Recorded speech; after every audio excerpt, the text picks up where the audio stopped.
থেকে যে অস্ত্রগুলো দেশে ঢুকেছে সেগুলো এখন পর্যন্ত উদ্ধার হয়নি। আমরা নির্ধারিত সময় বেঁধে দেব, এই সময়ের মধ্যে এই সকল অবৈধ অস্ত্রকে উদ্ধার করতে হবে। একই সাথে এই খুনি হাসিনা এবং তার দোসররা বিভিন্ন জায়গায় তারা আজকে লুকিয়ে আছে। তারা মিডিয়ায় বসে ষড়যন্ত্র করছে, তারা সচিবালয়ে বসে ষড়যন্ত্র করছে, তারা বিশ্ববিদ্যালয়ে ষড়যন্ত্র করছে, তারা টকশোর মাধ্যমে আবার এই খুনি হাসিনাকে প্রাসঙ্গিক করার চেষ্টা করছে। বিচারের দাবিতে আজকে আমরা নির্ধারিত সময় বেঁধে দেব।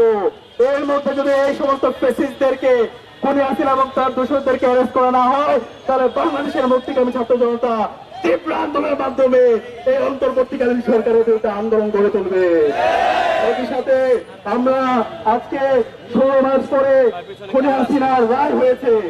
রায় হওয়ার পরে আজকে এই দিল্লির যারা দালালরা আছে তারা খুনি হাসিনার পক্ষে জনমত পালন করছে।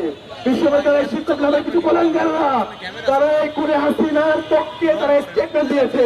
তাদের বিচারের দাবি তো আজকে আমরা আমাদের দাবি উত্থাপন করব। একই সাথে আমাদের যে খুনি হাসিনা এবং তার দোসররা দেশের বিভিন্ন জায়গায় ছড়িয়ে ছিটিয়ে থেকে আছে, তাদেরকে যেন দ্রুত সময়ের মধ্যে অ্যারেস্ট করা হয়। সারা দেশে যেন চূড়ান্ত অভিযানের মাধ্যমে ছাত্রলীগ, আওয়ামী লীগ, যুবলীগের সন্ত্রাসীদেরকে অ্যারেস্ট করা হয়, সে দামে আমরা উত্থাপন করবো এবং নির্ধারিত সময় আমরা বেঁধে দেব। আপনারা কি আমার সাথে থাকবেন? একই সাথে কালচারাল ফ্যাসিস্টরা যারা আমাদের জুলাইয়ের সহযোদ্ধা এবং আমরা যারা জুলাইয়ের প্রজন্ম আছি, আমাদেরকে যারা হত্যাযজ্ঞ করেছে, তাদের বিরুদ্ধে আজকে আমরা আমাদের অবস্থান পরিষ্কার করব। তাদেরকে সামাজিকভাবে আমাদেরকে বয়কট করতে হবে। আমি আলমগীরের মতো যে সমস্ত কুলাঙ্গাররা আছে যারা খুনি হাসিনার পক্ষে জনমত উৎপাদন করে, আমার ভাই শরীফ উসমান হাদিকে যখন শোট করা হয়, গুলি করা হয়, তখন যারা নেহরিকে উল্লাস করে তাদেরকে বাংলাদেশে ঠিকানা দেওয়া হবে। সবাইকে এই স্বাধীন বাংলাদেশের বিচারের আওতায় নিয়ে আসা হবে। আমি আপনাদেরকে সুশৃঙ্খল ভাবে শেষ পর্যন্ত আজকের এই জমায়েতে উপস্থিত এবং অবস্থান থাকার জন্য অবস্থান করার জন্য আহ্বান করছি। এখন এবং সরকার উচ্চপদস্থ যারা আছে তাদের সাথে আমাদের দাবির উত্থাপন এবং আমাদের আলটিমেটাম দিয়ে এসে আপনাদের সাথে আবার আমরা যুক্ত হচ্ছি। সে পর্যন্ত আপনাদের সবাইকে শান্তভাবে আমাদের উসমান হাদি ভাইয়ের জন্য আপনাদের আন্দোলন সংগ্রাম জারি রাখার জন্য আহ্বান জানাচ্ছি। প্রিয় ভাইয়েরা,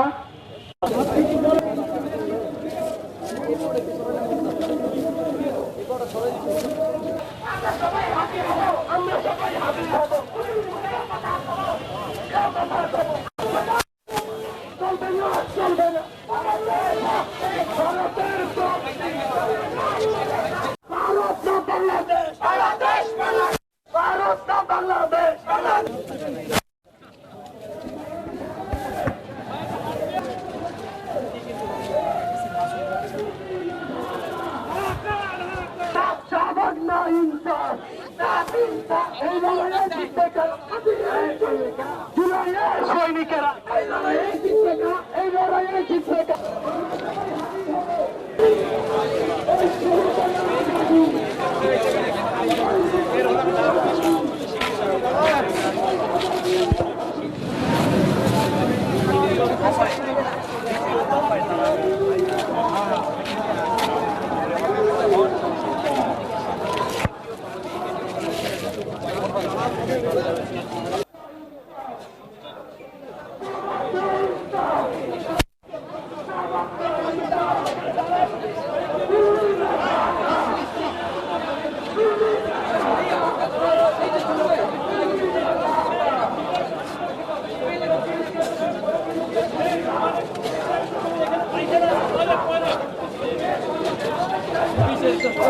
যে আমাদের হাদি ভাইয়ের উপরে যে আঘাত করা হয়েছে, এই আঘাত শুধু হাদি ভাইয়ের উপর করা হয় নাই, করা হয়েছে গণতন্ত্রের উপরে প্রতিবাদ এখানে আসা।